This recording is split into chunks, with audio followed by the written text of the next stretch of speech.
Hello வணக்கம், இது உங்கள் சிவி ஜோன். எல்லாரும் எப்படி இருக்கீங்க? வீடியோ பார்க்குற எல்லாரும் மறக்காமல் லைக் பண்ணிவிட்டு சப்ஸ்கிரைப் பண்ணிட்டு பாருங்கள், கமெண்ட்ஸ் பண்ணுங்கள். இப்போ வாங்க அந்த வீடியோக்குள்ளே போகலாம். ஸோ லைவில் பார்த்தீங்கன்னா ஒரு சம்பவம் நடக்குது. காலையிலேருந்து பார்த்தீங்கன்னா ஒரு இனம் புரியாத ஒரு மோதல் நம்ம சுபிக்ஷாக்கும் வியனாக்கும் வந்துடுச்சு. அது மட்டும் இல்லாமல் காலையில் சொல்லிட்டு இருந்தேன், என்னடா இது வியனாவோட பப்பெட்டாகவே வந்து சுபிக்ஷா இருக்காங்களே அப்படின்னு. ஸோ நான் நினச்ச மாதிரியே வந்துட்டு அது சுபிக்ஷாவுக்கு தோண ஆரம்பிச்சிருச்சு. ஏன்னா வியனா எது சொன்னாலும் இவங்க மண்டே ஆட்டினா தான் வியனாக்கு அது பிடிச்சிருக்கு. இல்லைன்னா வந்து கருத்து வேறுபாடு வருது, அப்படியே அமுக்குறாங்க. இல்லை நீ சொல்கிறது தப்பு, நான் சொல்கிறதா கரெக்டு, நான் எதுக்காக சொல்கிறேன்னு புரிஞ்சுக்கோ, இந்த மாதிரியே பண்ணிட்டு இருந்தாங்க.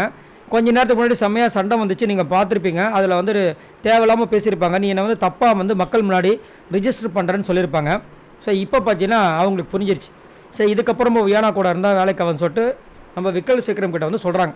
என்ன சொல்கிறாங்கன்னா, எனக்கு வியானாவை அவாய்ட் பண்ணணும்னு தோண ஆரம்பிச்சிருச்சு நினைக்கிறேன். என்னென்னா நான் வந்த புதுசுலேருந்தே அவள் கூட தான் கொஞ்சம் கனெக்ட் ஆனேன்.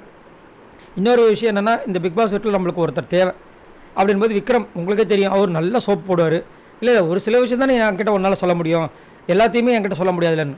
உங்ககிட்ட அவங்க பேசுகிறாங்கன்னு சொல்லவே இல்லையா, இவராக வந்து கனெக்ட் பண்ணிக்கிறது, நீ என் கூட ஃப்ரெண்டாக இருக்கன்றதை மறைமுகமாக. அதுக்கப்புறம் வந்துட்டு இல்லை என்னாச்சுன்னு தெரியல, எனக்கு திடீர்னு அவள் வேண்டான்னு தோணுது. ஏன்னா நான் வந்து எப்பயுமே ஃப்ரெண்ட்ஷிப்னா உயிரை கூட கொடுப்பேன், அதேமாதிரி ஃப்ரெண்டுக்கு எல்லாமே பண்ணணும்னு நினைப்பேன். ஆனால் இங்கே இவ பண்ணுறதை பார்க்கும்போது ஒரு மாதிரி இருக்குது, அவள் கூட பேச வேண்டான்னு தோணுது.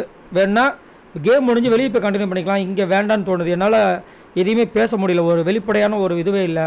அதேமாதிரி அவள் கூட மட்டும் நான் டைம் அதிகமாக ஸ்பெண்ட் பண்ணுற மாதிரி இருக்குது அப்படின்ற மாதிரி சொல்லும்போது இவர் கலாய்க்கிறாராம். இல்லை எனக்கு தெரிஞ்சு உனக்கு இந்த வாரமே உன்னை டைட்டில் வின்னர் சொல்லியிருந்தால் நல்லா இருந்திருக்கும்னு கலாய்ச்சிட்டாராமா. இவர் இப்படியே தான் குண்டு சட்டில் குதிரை ஓட்டிகிட்டே இருப்பார். ஆனால் சுபிக்ஷா அந்த மாதிரி கிடையாது. ஏன்னா போன வாரமே பார்த்தீங்கன்னா இந்த காயின் டாஸ்க்லேயே செமையாக வந்துட்டு ஒரு சம்பவம் பண்ணி ஃபேமஸ் ஆகிட்டாங்க பிக் பாஸில் இருக்க ரசிகர் எல்லாருக்குமே. அது வந்துட்டு ஒரு பக்கம் நெகட்டிவாக அவங்களுக்கு வந்தாலும் ஒரு பக்கம் பாசிட்டிவாக ஒரு கேம் ஸ்ட்ராட்டஜி அப்படின்ற ஒரு பேரை வாங்கிட்டு திரும்ப போயிட்டு வியானா காலையே பிடிச்சிட்டு இருக்க முடியும். ஸோ இன்றைக்கி ஒரு நல்ல ஒரு டிசிஷன் எடுத்திருக்காங்க, பார்க்கலாம் என்ன நடக்குதுன்னு. ஸோ நீங்கள் உங்களோட கருத்தை சொல்லுங்கள். வியானா சுபிக்ஷா இதில் யார் உண்மையிலே டஃப்பான ஒரு கண்டஸ்டண்ட்டாக வருவாங்கன்னு நினைக்கிறீங்க, யார் மேலே உண்மையிலே தப்புன்னு நினைக்கிறீங்க? மறக்காமல் கமெண்ட்ஸ் பண்ணுங்கள். பாய் நண்பர்களே.